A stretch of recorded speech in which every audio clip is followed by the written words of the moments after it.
हैं उसको? Rule book of India. इसमें जो गवर्नमेंट के 3 ऑर्गन्स होते हैं, क्या होते हैं गवर्नमेंट के 3 organs? Legislature, good, legislature, executive and judiciary. Legislature में किसके बारे में लिखा होता है? लॉ मेकिंग के बारे में लिखा होता है। एग्जीक्यूटिव में कैसे एग्जीक्यूट करते हैं? गुड। एंड जुडिशरी में whether the law is correct और नॉट, ठीक है, उसको चेक करता है, checks whether the law is correct और नॉट। और क्या लिखा है कॉन्स्टिट्यूशंस में? पावर्स एंड फंक्शंस, कि लोकसभा का क्या फंक्शंस है, राज्यसभा का क्या फंक्शंस है, वैसे ही जुडिशरी का क्या फंक्शंस है, Supreme Court, high court, lower court, हर जगह या फिर हर इंसान का क्या फंक्शंस है, वो सब कुछ लिखा हुआ है किसमें?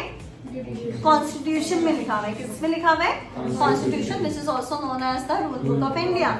Yes, and how the relations are there, जैसे हमारा नेबरिंग कंट्रीज के साथ क्या रिलेशंस है उसके बारे में भी लिखा है। और हम लोग में क्या लिमिटेशंस है। लिमिटेशंस का मतलब क्या होता है कि हम लोग क्या काम कर सकते हैं, क्या काम नहीं कर सकते। एज अ सिटीजन भी हम लोग क्या इंडिया के सिटीजन है। सिटीजन मतलब कि नॉर्मल लोग, पब्लिक क्या कर सकता है, क्या नहीं कर सकता, प्राइम मिनिस्टर क्या कर सकते हैं, क्या नहीं कर सकते, वो हर चीज लिखा हुआ है कॉन्स्टिट्यूशन में। Fine, next, rights and duties of the people. Rights and duties of the people मतलब क्या होता है कि हम क्या क्या कर सकते हैं, हमारा क्या क्या राइट है। जैसे कि आज अगर मेरे को कन्वर्ट होना है, I can get my self converted into Christian, अगर मेरे को मन है कन्वर्ट होने का, या फिर let's say Punjabi, I can any time convert my religion, ये मेरा राइट है, ठीक है। I can go to any places if I wish, I can go to maybe Gujarat, Mumbai, कोई मेरे को रोक सकता है क्या? नहीं रोक सकता। और क्या क्या है इसमें? ड्यूटीज क्या क्या है। जैसे कि इंसान का ड्यूटी क्या होता है कि अगर मैं ताजमहल जा रही हूँ विजिट करने के लिए, तो मैं वहाँ पे लिटर एंड ऑल नहीं फैलाऊं, या फिर वहाँ पे गार्बेज जो अगर मेरे को डालना है वो मैं गार्बेज बिन बॉक्स में ही डालूं या डस्टबिन में ही डालूं। तो ये सब क्या मेरा ड्यूटीज है। ड्यूटीज कभी कोई किसी को फोर्स नहीं कर सकता, ठीक है, कि आपको क्या करना है क्या नहीं करना है। ड्यूटीज हमेशा खुद से ही होता है। कुछ कॉन्स्टिट्यूशन में भी लिखा हुआ है कि आप पब्लिक प्लेसेस में जाके उसको गंदा मत करिए, किसी चीज को, जैसे कोई को मन किया यार ताजमहल बहुत ज्यादा प्रिटी है, उसको गंदा कर देता है, होता है ना कोई को, स्कूल में करते हो, थोड़ा बहुत करते हैं, ठीक है। तो जैसे हम लोग प्रॉपर्टी डैमेज नहीं कर सकते, पब्लिक प्रॉपर्टी सबके लिए है, तो हम लोग उसको एकदम, हम लोग को, हमारा ये ड्यूटी है कि हम लोग उसको वेल मेंटेन रखें। तो ये सारा चीज कॉन्स्टिट्यूशन में लिखा हुआ है। तो इसका क्या क्वेश्चन आ सकता है कि व्हाट इज अ कॉन्स्टिट्यूशन, और क्या क्वेश्चन आ सकता है that what is mentioned in the constitution. तो अभी जो हम पॉइंट्स बताए, जैसे rights and duties of the people, and then relations, limitations, the powers and functions of the prime minister and president, the different functions of the organs of the government, that is legislature, executive and judiciary। तो ये सारा चीज constitution में हमारे लिखा हुआ है। Okay, this is done. Next is constituent assembly. Constituent assembly क्या होता है? कॉन्स्टिट्यूएंट असेंबली तब बना था जब हम लोग का हमारा जो नेशन है वो इंडिपेंडेंट नहीं हुआ था, तब कॉन्स्टिट्यूएंट असेंबली बना था। In the time of British rule, when we were fighting day in and day out कि कब वो लोग जाएंगे इंडिया से, तब उसी टाइम हमने डिसाइड किया था कि इंडिया का भी क्या होना चाहिए, अलग से कॉन्स्टिट्यूएंट असेंबली होना चाहिए। कॉन्स्टिट्यूएंट असेंबली मतलब क्या होता है? असेंबली मतलब क्या होता है? असेंबली मतलब ग्रुप ऑफ पीपल, उस असेंबल होते हैं ना, ग्रुप ऑफ पीपल आते हैं तो असेंबल होते हैं, इकट्ठा होते हैं, ठीक है। इकट्ठा होने को इंग्लिश में बोलते हैं असेंबल होना। और वही सब इकट्ठा हो जाते हैं और एक ग्रुप बन जाता है, तो उसी को हम लोग क्या बोलते हैं? असेंबली बोलते हैं, ठीक है। तो असेंबली मतलब समझ में आ गया।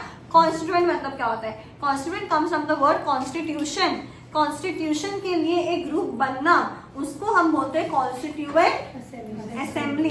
कॉन्स्टिट्यूएंट असेंबली में कुछ इंपॉर्टेंट मेंबर्स थे जो लोग फ्रेम कर रहे थे इंडियन कॉन्स्टिट्यूशन को।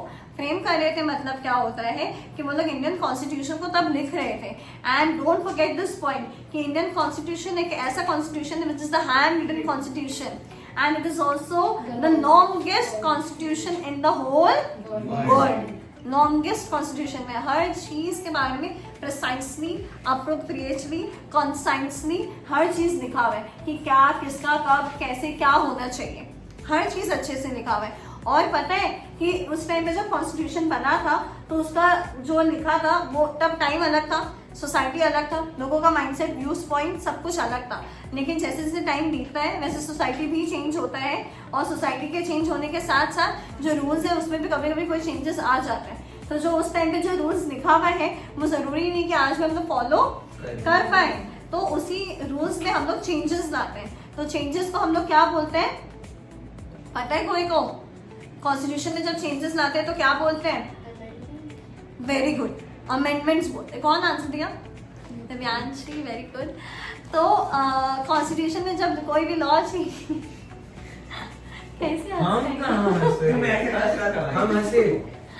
कॉन्स्टिट्यूशन में जब कोई भी लॉ चेंज होता है तो उसको हम लोग क्या बोलते हैं? अमेंडमेंट्स बोलते हैं। And some of the prominent personality जो कॉन्स्टिट्यूएंट असेंबली में थे उनका नाम क्या क्या है? Doctor Rajendra Prasad, Jawaharlal Nehru, Vallabhbhai Patel, and not to forget doctor B R Ambedkar. Doctor B R Ambedkar is also known as the father of the Indian constitution, father of the Indian constitution. ठीक है, पता है ये रिकॉर्ड हो रहा है। The Constituent Assembly appointed 14 committees and 4 sub-committees. इसका मतलब क्या होता है? ड्राफ्टिंग मतलब क्या होता है? लिखना। लेकिन ड्राफ्ट मतलब क्या होता है फिर? नहीं, प्रिपेयर करके रखना। नहीं, पार्शियली करेक्ट नहीं, रिटन नहीं। हम लोग ड्राफ्ट किसको बोलते हैं? प्री रिटन, पार्शियली करेक्ट, जो कि रफ होता है। ड्राफ्ट हम लोग किसको बोलते हैं? जो कि रफ होता है, वो फाइनल नहीं होता है। फाइनल करने से पहले बहुत बार रीचेक, सेशंस एंड डिस्कशंस होता है उसके लिए। और डिस्कशन का एक एडवांस इंग्लिश क्या है? डेलिबरेशंस होता है। क्या होता है? डेलिबरेशंस होता है कि और हम लोग को कुछ चेंजेस लाना है कि नहीं लाना है, कुछ एड ऑन करना है कि नहीं करना है। तो इसमें जो डेलिबरेशंस होता था उसमें कितने कमिटी बने? In total 14 committee. मतलब क्या होते हैं? इन टोटल कितने ग्रुप्स बने? 14 ग्रुप्स बने। और उसमें कितना सब पार्ट्स था? 4 सब कमिटीज थे। दैट्स राइट, जिसको हम लोग ड्राफ्टिंग कमिटी बोलते हैं। That was appointed on 29th of August 1947। तो ये आफ्टर द इंडिपेंडेंस हुआ था। मतलब होता है जो ग्रुप बन गया। अब ड्राफ्टिंग कमेटी होता है कि वो उसमें एक्चुअली वर्क कर रहा है। असेंबली में हर कोई उतना वर्क नहीं करता, हर कोई लिख नहीं सकता ना। बहुत जन प्रिंटिंग का काम करते हैं। मेरा भी बात सही था बट सही लफ्ज नहीं थे। ठीक है, Who was the secretary of the Constituent Assembly? Mr. B.N. Rao। अगर किसी बुक में नहीं लिखा हुआ है तो प्लीज लिख लो, मिस्टर B.N. Rao। पैसेज मतलब क्या होता है कि कैसे धीरे धीरे करके हम लोग का कॉन्स्टिट्यूशन फ्रेम हुआ। तो सबसे पहले ऑब्वियसली डिबेट होता था, डिस्कशन होता था। और कब से स्टार्ट हुआ? 15 नवंबर 1948। और कब तक ये डिस्कशन चला? 17 अक्टूबर तक। हाँ, एक साल डिस्कशन हुआ है। फाइनल डिस्कशन हुआ है 1949 तक। मतलब कि आजादी के कितने साल बाद तक डिस्कशन चल रहा था? फाइनल 2 साल हुआ ना, 1947 1949। ठीक है, जब सारा डिस्कशन हो गया, डेलिबरेशंस हो गया, उसके बाद क्या मिला? एसेंट मिला। एसेंट मतलब signature, doctor Rajendra Prasad and other members. President कौन थे उस टाइम पे पता है क्या? डॉक्टर राजेंद्र प्रसाद। तो कॉन्स्टिट्यूएंट में किसका साइन लगा सबसे पहला? डॉक्टर राजेंद्र प्रसाद जी का साइन लगा। And it was enforced on 26 जनवरी 1950। इसका मतलब क्या? एनफोर्स्ड मतलब very good, came into effect 26 जनवरी 1950। 26 जनवरी का सिग्निफिकेंस क्या है? Because before the independence, the Indian used to celebrate Purna Swaraj, so they don't want to. They did not want to forget that day. They did not want to forget that day lifelong. So that is why they had chosen this day for the constitution to come into effect. मैं एकदम सही बोली, very good खाना। 26 जनवरी का significance I am explaining again. जब हम लोग को इंडिपेंडेंस नहीं मिला था तो सबको पता है कि हम लोग बहुत ही ज्यादा फाइट कर रहे थे टू गेट द इंडिपेंडेंस। लेकिन हम लोग को इतना इजीली मिला है क्या इंडिपेंडेंस? इजीली तो मिला नहीं है।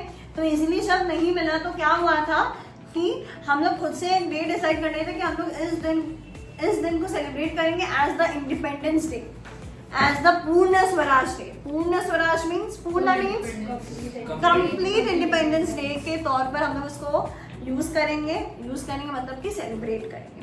अब जब सेलिब्रेट करेंगे as the day of complete independence, तो वो बहुत बड़ा मायने रखता है, क्योंकि उसी डे की वजह से आज हम लोग क्या इंडिपेंडेंट है।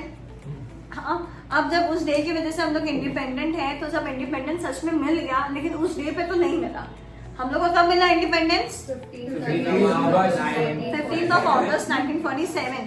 जब 15th अगस्त 1947 में मिला हम लोग का इंडिपेंडेंस, तो हम लोग चाहते थे कि हम लोग इस दिन को तो कभी नहीं भूलें। किस दिन को कभी नहीं भूले युक्ति? 26 जनवरी को। 26 January which we used to celebrate as Purna Swaraj.